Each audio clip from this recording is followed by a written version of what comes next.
Hello guys, আমি তোমাদের সাথে আছি নির্জন নাইম। আশা করি সবাই ভালো আছে। আলহামদুলিল্লাহ, আমিও ভালো আছি। সো গাইস, আজকের গল্পটি হচ্ছে নাইম নামের একটা ছেলে এবং ইরা নামের একটা মেয়েকে নিয়ে। তো বেশি দেরি না, গল্পটি করে শুরু করে দেই। এই গল্পটি নাইমের জীবনের গল্প, যেখানে নাইমের অনুভূতি, স্বপ্ন আর ভালোবাসা ফুটে উঠেছে। গল্পের নাম নীল আকাশের নিচে। নাইমের বয়স 16। নাইম সবসময় নিজের জগতে মগ্ন থাকে। তার মন যেন আকাশের মতোই বিশাল, যেখানে সাদা মেঘের ভেলায় ভাসে কল্পনার রং। স্কুলে সে বেশ ভালো ছাত্র হলেও বন্ধুদের সাথে বেশি মিশতে চায় না। তবে একটি মেয়ে, ইরা, তার মনোযোগ কেড়ে নেয়। ইরা স্কুলের সবচেয়ে প্রাণবন্ত মেয়েটি। তার চোখে সবসময় এক অদ্ভুত দীপ্তি, আর হাসিতে যেন ফুল ফোটে। নাইম অনেক সময় আড়াল থেকে ইরাকে দেখে। তার মনে হয় ইরার মতো হাসতে পারলে পৃথিবীটা আরো সুন্দর হয়ে যেত। একদিন স্কুলের মাঠে সবাই খেলায় মত্ত। ইরা দৌড়ে এসে নাইমের পাশে বসে। তুমি কি সবসময় এই নোটবুক নিয়ে ব্যস্ত থাকো? মাঠে আসো না কেন? ইরা জিজ্ঞেস করে। আমি খেলতে পারি না, নাইম মুচকি হেসে উত্তর দেয়। খেলতে না পারলেও দেখো, শুধু বসে থাকো কেন? নাইম জানে ইরার সামনে তার কথা আটকে যায়। সে মনে মনে ভেবেছিল একদিন ইরাকে বলবে তার মনের কথা, কিন্তু সাহস জোগাতে পারছিল না। 2 মাস পর বার্ষিক সাংস্কৃতিক অনুষ্ঠানের প্রস্তুতি। নাইম আর ইরা একই দলের দায়িত্বে। কাজের ফাঁকে ইরা বলল, তোমার ওই নোটবুকে কি গল্প লেখো? হ্যাঁ, নাইম মাথা নিচু করে বলল। আমাকে কখনো পড়তে দেবে? ইরা মিষ্টি হেসে বলল। নাইম ভেবেছিল পড়তে দিলে তো বুঝে যাবে, প্রতিটি লাইন শুধু তোমাকেই নিয়ে। একদিন স্কুল ছুটির পর বৃষ্টি পড়তে শুরু করল। ইরা আর নাইম একসাথে বাড়ি ফিরছিল।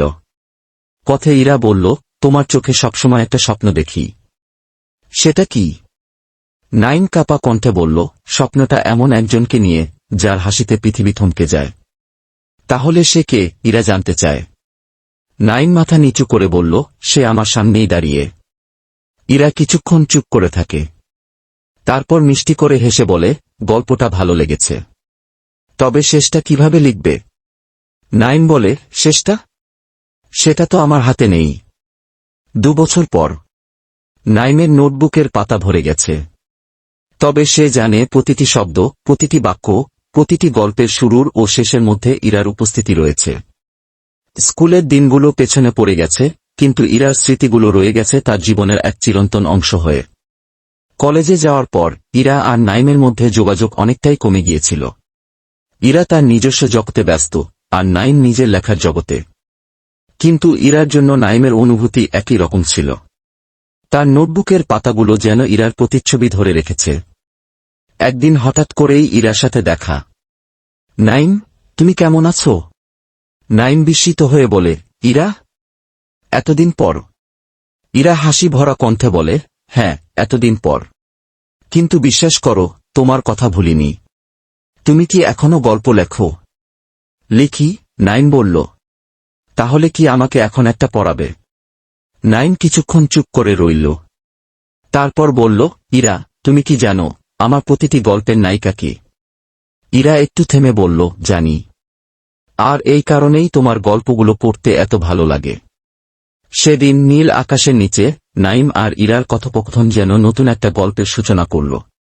এবার গল্পের শেষটা শুধু নাইমের নোটবুকেই নয়, বরং তাদের জীবনের প্রতিটা মুহূর্তে রঙিন হয়ে উঠল।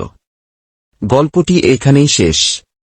মূল বার্তা: স্বপ্ন, ভালোবাসা, সাহস আর আন্তরিকতা আমাদের জীবনকে অর্থপূর্ণ করে।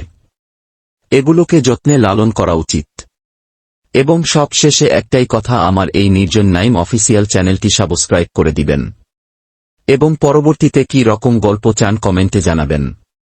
ধন্যবাদ। দেখা হবে পরবর্তী কোনো এক ভিডিওতে। ততক্ষণ সবাই ভালো থাকবেন, সুস্থ থাকবেন। আল্লাহ হাফেজ।